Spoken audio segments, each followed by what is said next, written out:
In a tiny coffee shop in Zurich, an old man rolls up solo every single morning. Beat-up jacket, scuffed-up leather bag, ordering a basic black coffee. Never anything extra. The barista just views him as a regular, nothing more. The plot twist? That dude actually owns 3 major manufacturing companies across Europe. His net worth is sitting well past $200 million. And in this video, we're breaking down why straight-up rich people keep their bags on the low. It ain't just a random habit. It's a calculated chess move. If you're trying to level up your own financial game in life, grasping this concept is a total game changer.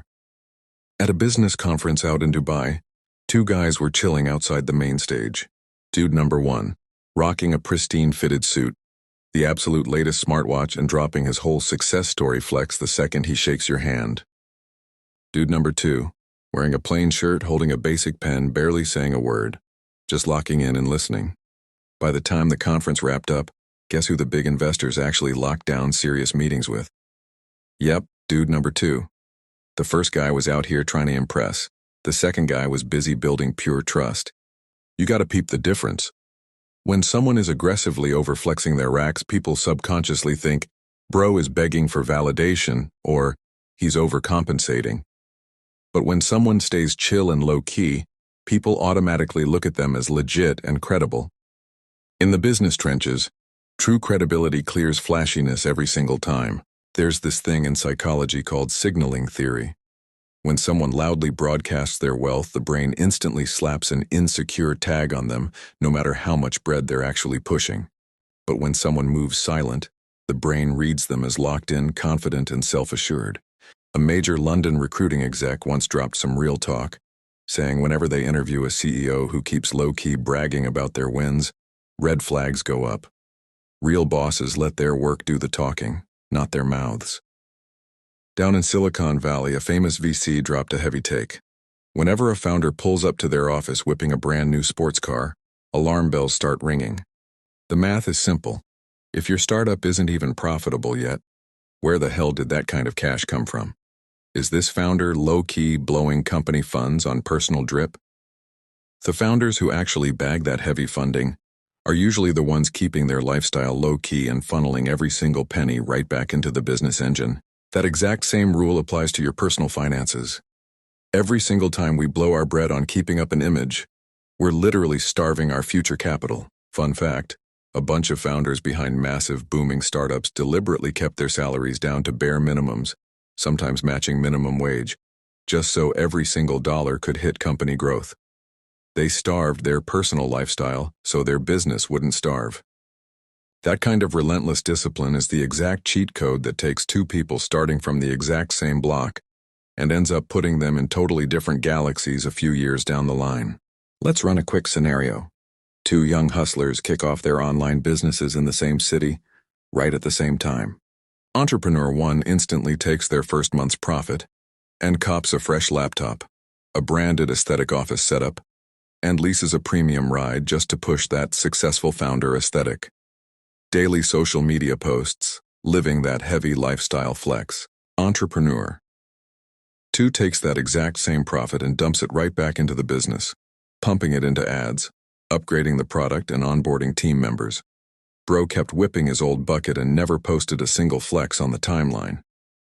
2 years later, Entrepreneur 1 is drowning because their cash flow got swallowed up by lifestyle bills. Entrepreneur 2's operation has leveled up into a legit company moving with a 15-person team. This blueprint repeats everywhere. The ones who blow their earnings on the show completely kill their growth fuel. The ones who reinvest let that compound interest work its magic. If you actually study the genuinely wealthy people across the globe, not the ones pretending for the gram, you'll notice a clear pattern. They whip the same old ride until the wheels literally fall off. They skip unnecessary luxury upgrades. They spend with pure intention, never on autopilot or impulse. When they do drop cash, it's a calculated power move, not a desperate cry for attention. That doesn't mean every rich person lives like a monk or never treats themselves. It just means their spending is intentional, not emotional. Take this Norwegian business owner running a multi-million-dollar shipping empire. In an interview, he dropped that his biggest financial flex was making a pact 15 years ago to never tell a soul his net worth or let his lifestyle broadcast it. According to him, that single decision saved him from all the toxic side effects of money: fake love, constant handouts, and annoying clout chasers. You gotta understand why showing off is hard-coded into human DNA. The second someone drops a compliment on your fresh fit, whip, or lifestyle, your brain floods with a quick hit of dopamine. That feeling is low-key addictive because the payout is instant. Meanwhile, stacking savings, investing, and building an actual business, that payoff takes years. Nobody is rolling up to clap for you when you silently lock away 30% of your paycheck into index funds. That's why the masses go for that cheap short-term validation and totally fumble long-term financial freedom. The ones who catch on to this trick themselves into choosing delayed gratification. And that's the exact mindset that separates them from everyone else. A behavioral economist in Singapore ran a study where they gave people two options: take $1,000 right now, or wait a year and get $1,300. Most people smashed the grab it now button, even though waiting was mathematically way better.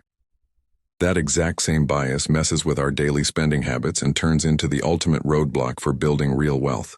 There's another angle most people sleep on. Keeping your money quiet isn't just about discipline, it's top-tier protection. Once people know you're sitting on a bag, salespeople target you with wildly overpriced trash deals. Random relatives and old friends suddenly pop out of nowhere needing financial bailouts.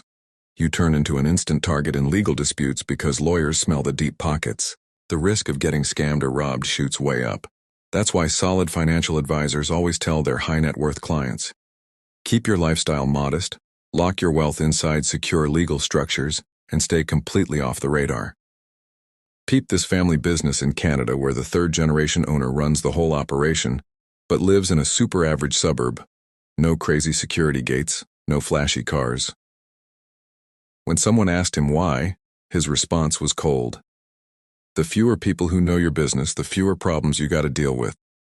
My energy needs to go into scaling the enterprise, not explaining myself to people. That simple mindset, zero noise, maximum focus, is the common thread linking all kinds of savage entrepreneurs across every industry. Let's talk actual game plan, how you can apply this to your own life starting today. Before you drop serious bread on anything, pause and ask yourself, am I buying this because I actually need it or just to stunt for people? The second your income hits, invest first, then live off whatever is left over. Doing the reverse keeps people trapped in a lifelong financial grind. Measure your progress strictly against where you were last year, not against someone else's curated highlight reel on social media. Whenever you catch a major W, celebrate in silence first. Worry about scaling up before you make any noise. Build a tight inner circle, just 2 or 3 solid people you can talk numbers with transparently.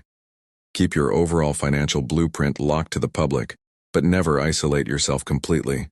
Follow these 5 simple habits consistently, and watch how crazy the compound effect gets over time. None of these moves will overnight flip your life on day one, but stacking them year after year creates an unstoppable snowball effect, just like compound interest. Before we wrap, let's clear the air so there's zero confusion. This video isn't preaching that you should live like a pauper, never enjoy your life, or feel guilty about treating yourself.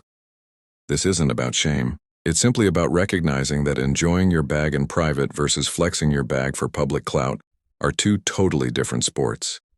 You can build a gorgeous crib that's an absolute mansion on the inside while looking completely low-key from the outside. You can travel, cop nice things, and take care of your people without turning every single move into an online performance art piece. The real difference comes down to this: people who actually secure generational wealth make their spending moves for themselves, not to impress randoms. Let's circle back to that old man in the Zurich coffee shop. He rolls up in that same beat-up jacket, ordering that basic black coffee. He's got more than enough resources to flex the most expensive penthouse in the city and whip the newest hypercar.